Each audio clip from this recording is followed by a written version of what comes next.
Hi, and welcome to And So Much More. I am here with Jen Drudy, and we are obviously not in our studio because we are being introduced to Centra's newest DaVinci robot. And so, Jen, thank you so much for letting us come in here. I feel like this is sacred space. And then showing us the ins and the outs of this particular robot, which is used for minimally invasive robotic surgery. So first, tell us a little bit about you and what you do at Centra. So I am, by background, an operating room nurse, and I here at Centra am the VP or Vice President of Perioperative Services. Okay. So I oversee all of our surgical services arena. That includes the OR, obviously, pre-op and PACU, sterile processing, endoscopy, and everything that goes under those umbrellas. Okay. And I've been an OR nurse for 18 years, so quite some time. I love it. Have you been with Centra for all of those 18 years? No, I started here last September. Okay. And so just really saw the job as a growth opportunity, which is great for me, and came and interviewed, and the team was such a wonderful fit. And I went to JMU in Harrisonburg, Virginia, so Lynchburg is very similar. Yes. And thought it would be a good fit for me, so. Wonderful. Yes. So you are very familiar with these robots. Yes. And this is our 5th robot that we have. And so I know that each time we get a new one, there's kind of like a celebration internally because it is so great for our hospital system. But can you break down for those who are watching in our community about why that is so important and why this is such a good thing for them as a community member within this health system? Absolutely. So robotic surgery's really become the standard for a lot of different surgical services, such as general surgery, gynecology, thoracic, and urology. Those are probably the 4 big services that really use robots pretty consistently. And so for us, we were having an access issue with the amount of surgeons that wanted to do robotic procedures and then the availability of having a robot for them to do that on. And so really getting our 5th robot and having it here at Lynchburg General has been so important because it opens that access to our community for procedures that they may not have been able to get done robotically before. The nice thing about robotic surgery is that it is minimally invasive. So there is a shorter recovery time, there's better pain control, you have a better visual field through the robot than you would laparoscopically, so it's easier for the surgeons to work with, and just a better option for the patients. Yeah. And so we have 2 here at LGH, like you just said. We have 2 at VBH, and then 1 over at Southside. Correct. Do all of the robots do the same procedures? They can, yes. This newest one here at Lynchburg General is the DV5, which is the most up-to-date version of Intuitive's robot. So our other robots at here, VBH and Southside, are called the DaVinci XI, which is the previous generation. Okay.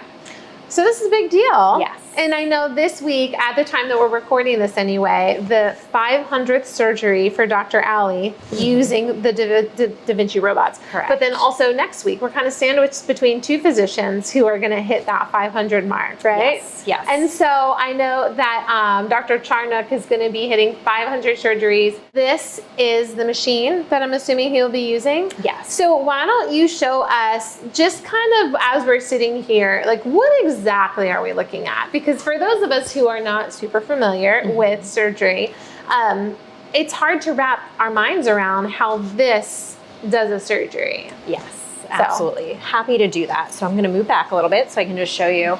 So this is the robot, the DV5 robot. Each one of these 4 arms are the surgical arms that are used during the procedure. When we do a robotic procedure, we will take the instrumentation, which we call a robot arm, and we'll put each different instrument in one of those slots. Okay.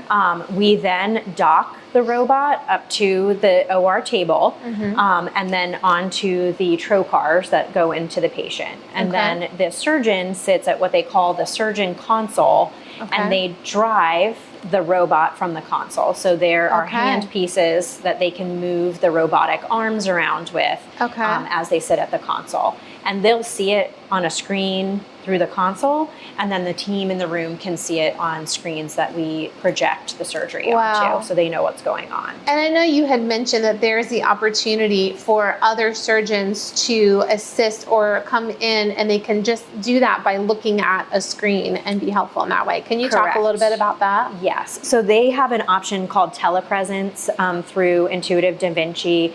It allows for other surgeons to basically dial in to the robotic tower, and they can see what we're doing during the procedure and give real-time feedback. They can even make suggestions, put things up on the screen, and the physician that's operating can see that while they're operating. You can also, they have something called My Intuitive app, so you can go back and re-watch your procedures to see if there's anything that you might want to do differently in the future. It helps when you're training new students. So if you have residents in your area and you're using the robot, it's a wonderful training tool to have them use that, because they can go back and re-watch those procedures and see how they can improve their technique. Now, you were also telling me that this particular robot has just more thorough functionality in that it can move in ways that other robots cannot. Correct. So can you talk about that a little bit? So the newest version, the DV5, has something called like tactile touch or feedback. And so the physicians can, they call it force feedback. The physicians can actually feel the tissue a little bit more, I'm going to call it real, as if you were touching it with your fingertips instead of an instrument.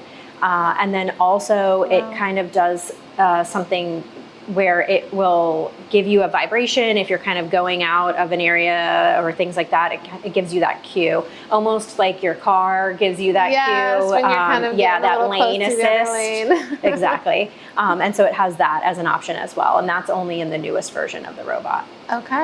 So this not only addresses access, but this also makes available just a wide array of surgeries. And I know that like you mentioned before, kind of the list of things that you do here, but this primarily will enable the general surgery column. So what really falls into that bucket for those who are not familiar? So with this new robot, we'll be opening up to some more of our general surgeons, and then specifically our acute care service, which are our physicians that cover the emergency room procedures that need to be done.